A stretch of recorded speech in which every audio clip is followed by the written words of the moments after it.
Have you ever tried to be healthy, only to feel like you need a PhD just to order a salad? I mean, we're just constantly drowning in these eat this, not that lists. It feels like a labyrinth. You end up feeling guilty for eating, well, pretty much anything. It's exhausting and, frankly, a bit ridiculous. But we're going to cut through that noise for you today. Our mission is crystal clear. We want to distill the absolute heavy hitters. We've got a list of just 10 foods that, purportedly fix about 80% of chronic issues. Okay, and the theory behind this list is simple, which I love. It's not about calorie counting or obsessing over macros. It's all about one core mechanism. Exactly. The one secret weapon these superstar foods share is simple. They don't spike your insulin. The core theory we're looking at is that insulin resistance, from all those refined foods, is the root of most modern chronic diseases. That almost sounds too simple, though. I mean, how do we know this isn't just another fad? For decades, we were told fat was the enemy. Because the evidence around things like metabolic syndrome and heart disease, it just increasingly points to insulin as the master hormone. It's like the landlord in your body. If he's constantly agitated, nothing runs smoothly. So our focus today is on the foods that keep that landlord happy. I love that, the landlord analogy. Okay. Okay, so let's unpack this. Forget the expensive supplements, forget the exotic berries from, I don't know, a remote mountain. Our list starts with something that, frankly, sounds like cabbage that went bad on purpose. Number 1, raw sauerkraut. This is the unsung probiotic hero. People just overlook it for flashier stuff. And you have to get it raw, unpasteurized. Because if it's been heated, you've killed the key component, the microbes. No microbes, no party. Huh. I thought yogurt or kefir were the kings of gut health. You're telling me fermented cabbage is better. It's often far more powerful. The fermentation process allows a really diverse range of bacteria to grow. And beyond the microbes, it's a nutritional powerhouse. Only 1.9 net carbs a cup, but it's got over 700 milligrams of vitamin C in a tiny serving. That's 10 times the RDA. 10 times. So it's like a fermented vitamin C bomb, just hiding in plain sight. Absolutely. But here's the key part. For anyone with acid reflux or gastritis, it's loaded with glutamine for gut healing and a special compound called vitamin U. Wait, vitamin U? I've never heard of that one. What on earth does it do? Think of it like a literal internal construction crew. Vitamin U specifically helps build up the mucus layer and actively heals ulcers in the stomach and intestines. It's like putting a shield on your entire digestive tract. Wow. A construction crew in a cabbage jar. And you said something about calcification. Yes. The microbes in there, they help produce vitamin K2. And K2 acts like a traffic cop for calcium. It directs it into your bones and teeth, and importantly, it pulls it out of soft tissues. So it's removing that buildup from places like stiff arteries or inflamed joints. Precisely. It keeps you internally flexible. Amazing what a little intentional rot can do, right? It really is. Okay, moving from fermented cabbage to peppery greens. Number 2 is arugula. Arugula is fantastic. We highlight it because it's a safe green. It's naturally very low in oxalates, those compounds that can sometimes aggravate joints or cause kidney stones for some people. But the real story isn't what it doesn't have.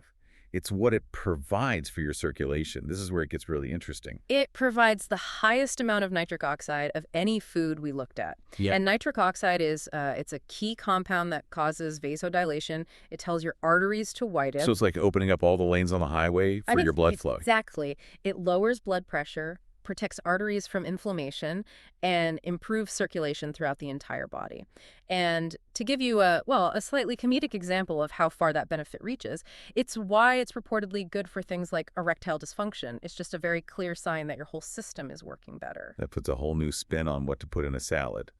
And it's cruciferous, so you get those anti-cancer properties too. I just add olive oil and nutritional yeast. A perfect combo. Stays completely off the insulin radar. Okay, so we've covered the gut and the vascular system. Let's move to the deep sea. Number 3, wild-caught salmon. Your quintessential brain food. And it has to be wild. That's like organic for fish. Farm-raised is often full of antibiotics, additives, even pigments to make it look pink. And it's an omega-3 jackpot. We all know we need them, but can you quantify it? Just 3 ounces gives you a massive 2,000 milligrams of omega-3s. That's DHA for your brain and retina, and EPA, which is a powerful anti-inflammatory. If a condition ends in aelitis, you want more EPA. 2,000 is huge. How does that compare to, say, cod? Well, lean codfish itself, not the liver oil, only has about 171 milligrams in the same serving. Yeah. Salmon is just, it's hyper concentrated. Now, the big concern with fish is always mercury. Does salmon have a defense for that? It does, which is brilliant. It's naturally rich in selenium. Selenium binds with mercury and helps pull it out of the body. It's a built-in detox system. Good to know. And a consumption tip, always eat the skin, right? Oh, tragic when people don't. Yes, always eat the skin. The skin and the layer right under it are packed with omega-3s and collagen. Don't waste it. That leads us right into number 4, which sounds like a texture challenge, cod liver. It does raise some eyebrows, but here's the surprise. Out of all foods, even salmon, cod liver has the most omega-3 fatty acids. It's a fat bomb, but the good kind of fat. So this is where we fight the fat fight, right? Right. Balancing out all the omega-6s from seed oils in our diet. Exactly. You're creating balance. When you're overloaded with omega-6, you get inflammation. Cod liver is the counterpunch. I have to ask, though, it's usually canned. I always assumed the heat from canning would just destroy the omega-3. It's a logical assumption, but no. Lab testing confirmed the omega-3s are remarkably stable. Canned is perfectly fine. So we could just grab a can of what you called pudding-textured fish liver. Mm-hmm. But the note was funny.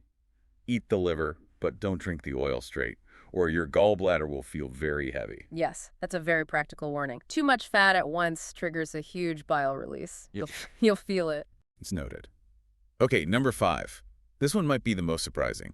Grass-fed hamburger. Hamburger. And people immediately think of fast food. But no, we're talking about high-quality, organic, grass-fed beef. And the reason it's on this list is a totally counterintuitive rule about protein and insulin. The fatty preference. The shocking rule is this. If you eat lean meat, you raise insulin more than if that protein is paired with fat. An 80-20 ratio is your friend. Wait, what? So eating egg whites without the yolk or whey protein powder causes a higher insulin spike than a fatty burger? It does. Whey protein powder is one of the highest spiking protein sources there is. It's pure, refined protein with no fat to buffer it. It all comes down to how fast your stomach empties. So the fat slows everything down. Exactly. It keeps the food in your system longer, so the amino acids are absorbed slowly over time. This leads to a slow, steady insulin release, not a big, sharp spike. And red meat has other benefits, right? Anti-aging stuff. Oh, yeah. It's loaded with carnosine, a powerful antioxidant, and creatine. Plus, it's the most bioavailable iron on the planet, way better than what you get from spinach. A powerhouse as long as you get the fatty kind. Okay, from a macronutrient to a micronutrient command center. Number 6, Brazil nuts. The tiny nut that commands the immune system, we're talking about the selenium overlord here. And you don't need a lot, right? No, absolutely not. Just 1 or 2 nuts a day. The reason they're a superstar is this. Out of all foods on Earth, Brazil nuts have the most selenium. And selenium is critical for the thyroid, helping convert T4 to the active T3 hormone. Modern soil is often depleted of it. It is. A lot of thyroid issues might just be a simple selenium deficiency. But this is where it gets really interesting for the immune system. Selenium is the Pentagon. It's the command center. The Pentagon, that's a huge metaphor for a tiny trace mineral. It's deserved. Your T helper cells, the generals of your immune system, they literally cannot function without selenium. Without it, your whole defense network is vulnerable. Wow. And you see a huge link between selenium deficiency and things like AIDS complications or autoimmune diseases like Hashimoto's and lupus. A massive correlation. It's a mineral of control. And it protects fertility in both men and women, and even helps prevent hair loss from conditions like alopecia. That is an incredible portfolio. But it can be toxic, right? And large doses, yes. But you'd have to be eating like 20 nuts every single day for months. Stick to 1 or 2 and you're in the sweet spot. 0 risk. Okay, we've got 6 down. Let's move to our finishing touches and bonus round, starting with number 7, extra virgin olive oil. A pantry essential, but quality is everything. Here's the test. Real high-quality EVOO will give you a slight tickle or a biting sensation in the back of your throat. If it doesn't, it might be fake. We know it's anti-inflammatory, even stronger than green tea. But what's its most crucial role for the heart? It is anti-clotting. This is vital. About 90% of heart attacks and many strokes are related to blood clots, not just plaque. EVOO helps keep the blood flowing smoothly. So it's not just chipping away at plaque, it's preventing the immediate danger. Exactly. Plus, it's amazing for your mitochondria, the little energy factories in all your cells. Okay, that's our core 7. Let's hit the bonus round. Bonus food number 1, quality cheese. Full-fat, raw, aged cheese. The fermentation makes it low carb and low lactose, so it's great for your gut microbes. And it has a nutrient we've already It praised. does. It has that anti-aging vitamin on steroids.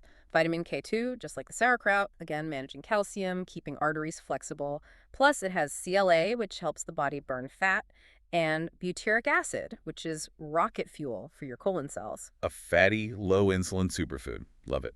Yeah. Okay, bonus number 2, dark chocolate. The rule is simple, 85% cacao or higher. No sugary milk chocolate, that just defeats the whole purpose. It's loaded with polyphenols, and like arugula, it increases nitric oxide. Great for circulation. I found a weird contradiction here, though. Yeah. Dark chocolate is high in oxalates, which you said can cause kidney stones. How does that work?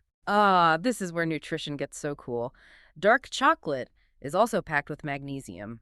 And magnesium binds to the oxalates in your gut, neutralizing them before they can be absorbed and cause trouble. Nature provides its own antidote. That's wild. And the craving thing. It might not be me craving it. It might be your microbes. They send signals to your brain because they love the stuff in cacao. Hmm. Your gut bacteria could be making your dessert choices. My gut bacteria have expensive taste. Okay, final bonus food. This one has the wildest claim of all. L. reuteri yogurt. This specific microbe, L. reuteri, is often missing in people, especially if they weren't breastfed or have taken antibiotics. And the claims are, well, dramatic, helps increase muscle mass, improves sleep, and most surprisingly, it increases oxytocin. The cuddle hormone. Yeah. The one that lowers stress and makes you want to bond. I remember the story about this one. It's a serious behavioral change. Yes. The story goes, a guy starts taking this yogurt, and after a week, his wife asks him what's wrong, because he suddenly wanted to hug her 5 times a day, which was very out of character. The microbe literally made him more affectionate. How does that even work? The microbe sends a signal up the vagus nerve, which connects your gut directly to your brain, and that triggers the body to produce more oxytocin. It's a direct communication line. That's profound. And it helps with bloating too, right? SIBO. It addresses the bloat while potentially making you a nicer, more sociable person. It's a win-win. So to wrap this up, from fermented cabbage to hugging bacteria, what's the big takeaway? The theme is clear. Fiber, fat, and high nutrient density. They're the keys to avoiding insulin spikes. These foods slow digestion while giving you hyper-concentrated nutrients that are missing from most modern diets. So we're not saying to change your whole life tomorrow, but what does this all mean for you? The experts say try just 7 days of focusing on these foods, cut out the refined sugars, and see if you don't feel the best you've ever felt. It's a simple challenge to prove it to yourself. And here's the final thought we'll leave you with. If a simple change in your gut bacteria can literally alter your desire to hug someone, what other parts of your mood, your energy, or even your personality are being dictated right now by the tiny universe living inside you?